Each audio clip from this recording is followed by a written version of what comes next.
Cold enough for snow, I guess,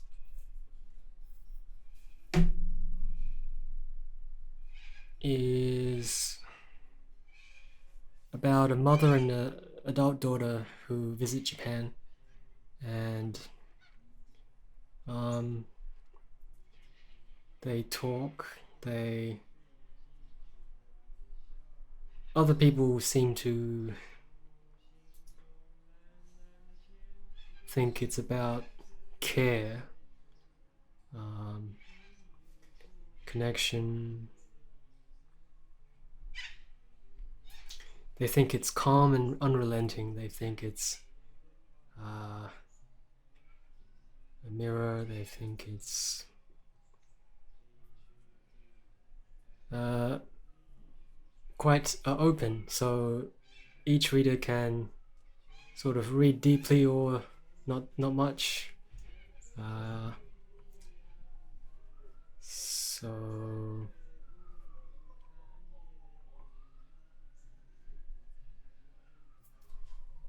they say the narrator wants to find out how to know and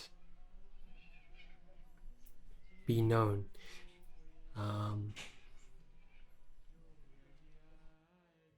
they go on a trip to experience stuff that they think might be a shared vocabulary. Um, Maybe there's a bit of a detachment.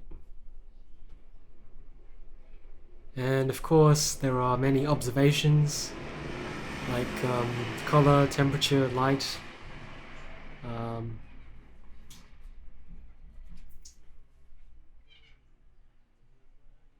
Open endings. Um, be like a small mystery, and then of course no easy conclusions can be made.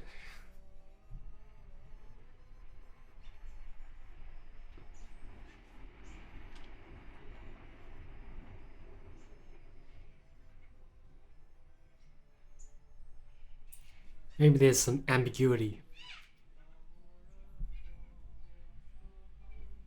Perhaps this is about tourists. Is this a tourist literature?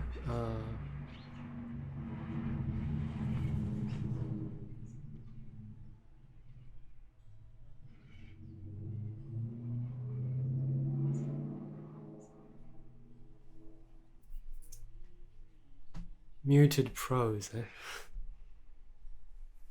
These guys, they write a lot. They think it's transparent, soft, gentle. They think it's um,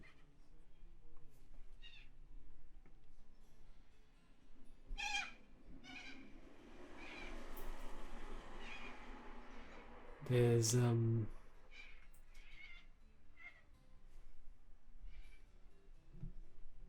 something buried and complex. There is a unique reading experience to be had. So,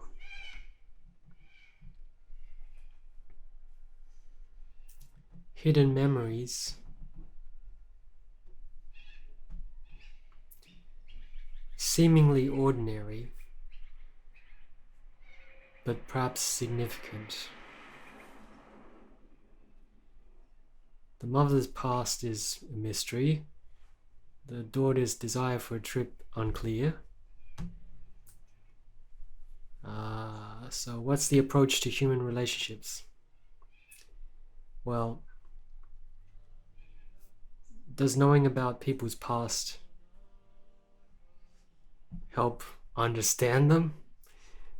Uh,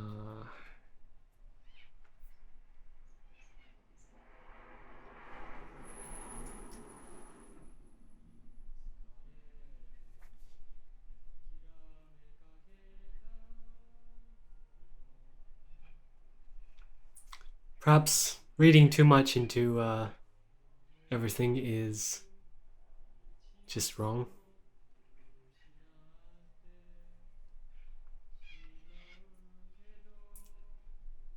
We should stop looking for the hidden stories too hard.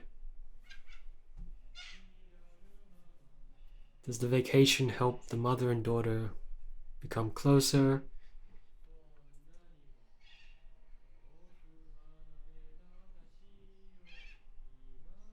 Perhaps knowledge or shared knowledge is not as important as the shared experience.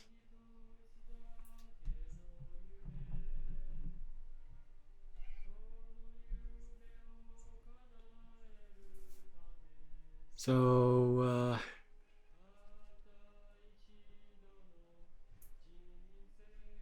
I suppose it's normal. Knowing someone's history isn't quite the way to get to know them.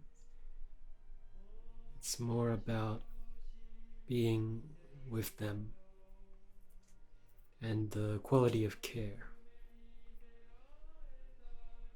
What sort of moments and experiences are shared? What happens? And nothing more. Cold enough for snow.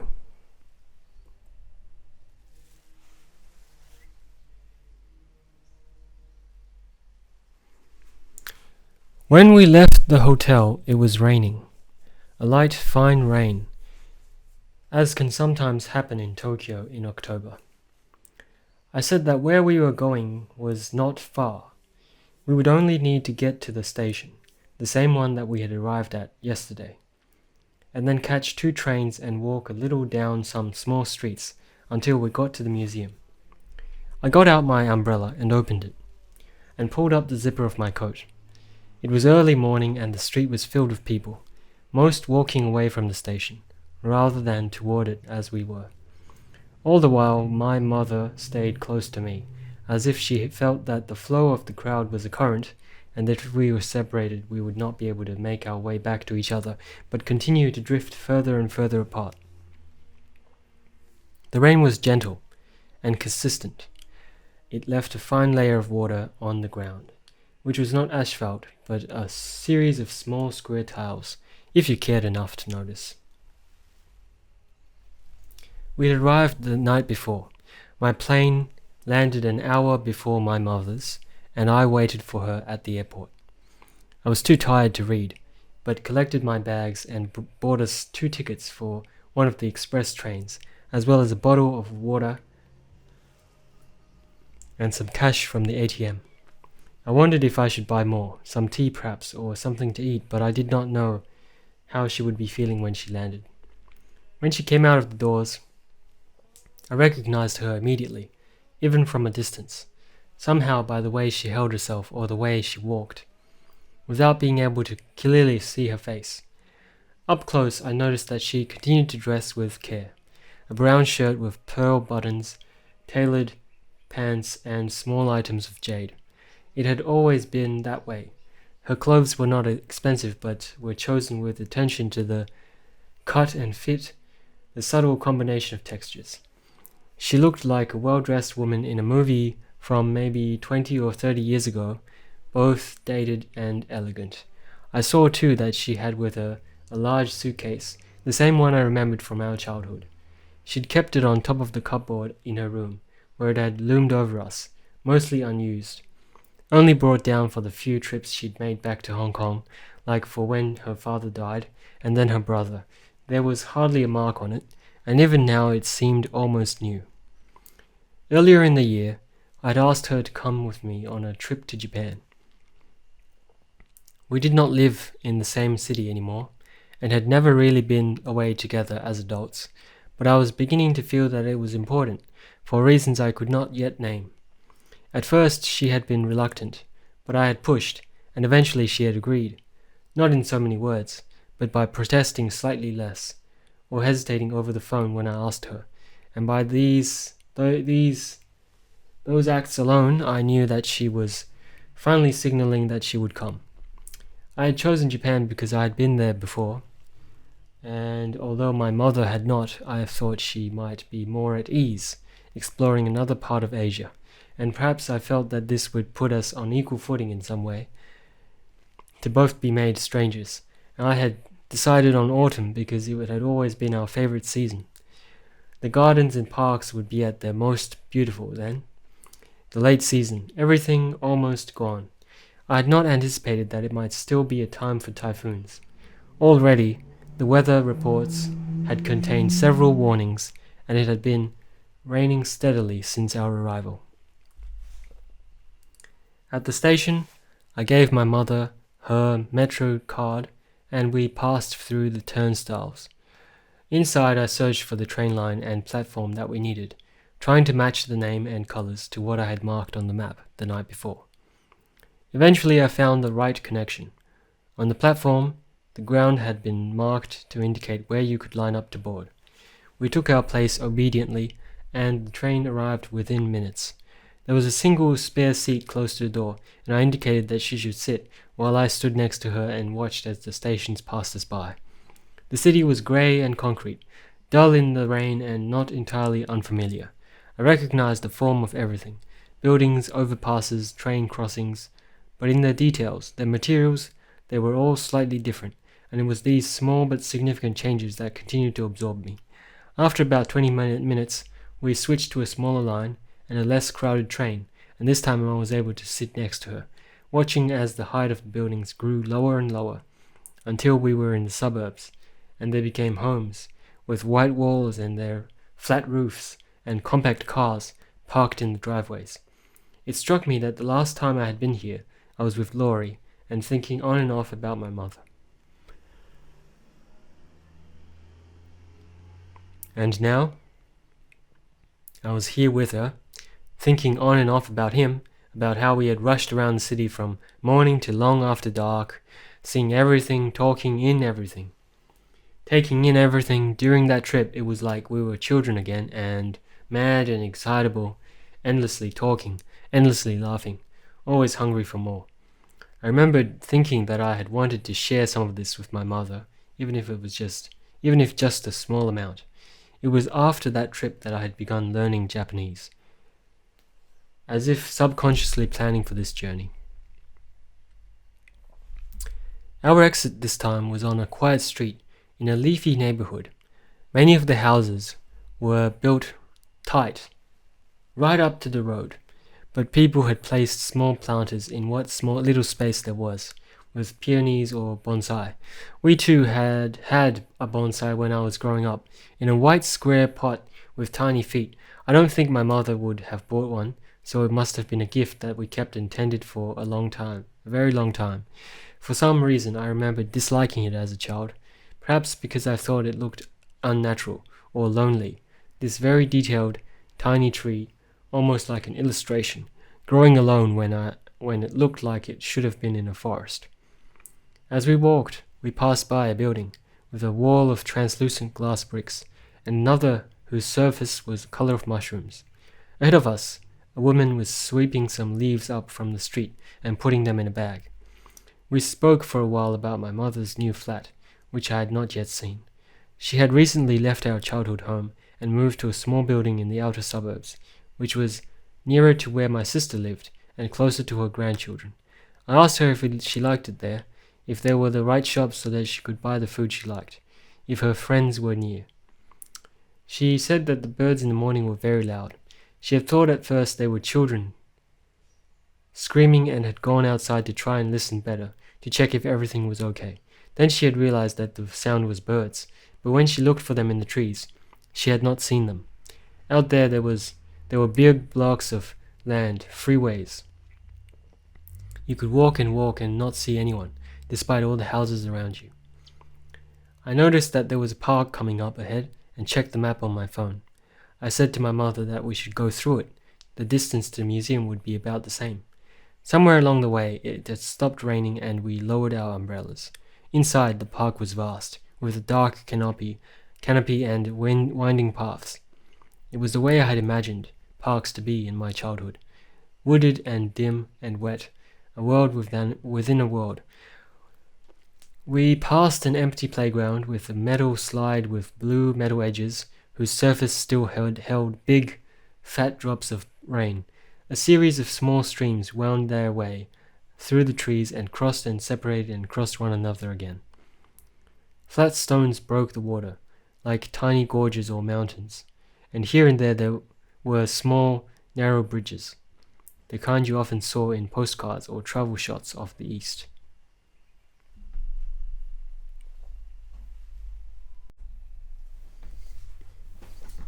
Before leaving, I had bought a new camera, a Nikon. Though digital, it had 3 small dials and a glass viewfinder, as well as a short lens that you could turn with your fingers to adjust the aperture.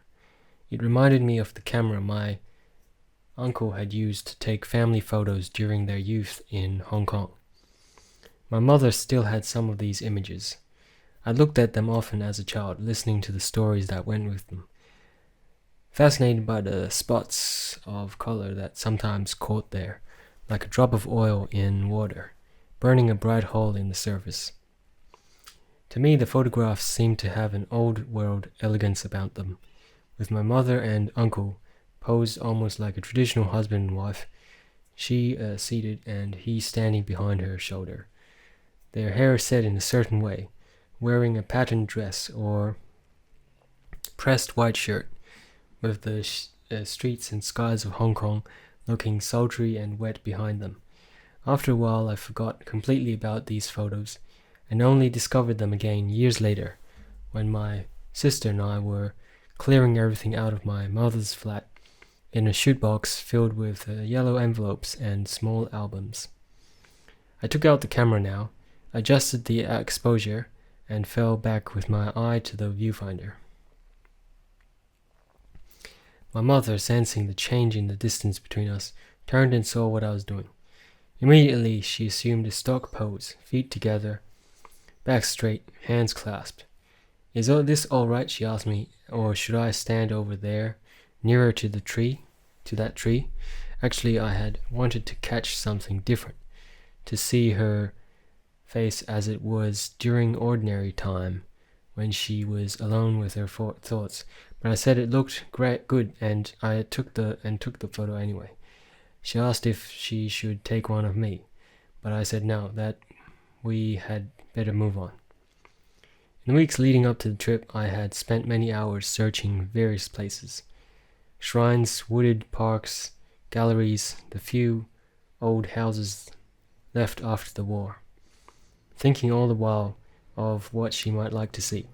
I had saved a large file on my laptop with addresses, descriptions, and opening times, adding and subtracting many things, worrying over the correct balance, wanting to make the most of our time here. The museum had been recommended by a friend. It was part of a huge pre-war house that had been built by a famous sculptor. I had read a lot about the house online and was looking forward to seeing it. I checked my phone again and said that if we turned here, we'd soon get to the street where the museum was located. As we walked, I explained to my mother a little of what to expect, being careful not to give away too much detail, to leave things to be discovered. On the way, we passed by the gates of a school where children were having their morning break. They wore small colored hats to show perhaps their age or grade, and were playing loudly and freely. The school grounds were clean and the play equipment bright, and several teachers stood around watching them calmly, I thought, and wondered if my mother thought too of the Catholic school she had enrolled us in, not exactly for the quality of the education, but because of the plaid wool skirts and blue Bibles and experiences such as these, all the things she had been taught to think of and want for herself. After a few years there, both my sister and I were on scholarships and stayed on till the end of high school, eventually graduating and going on to university. My sister to study medicine and I English literature.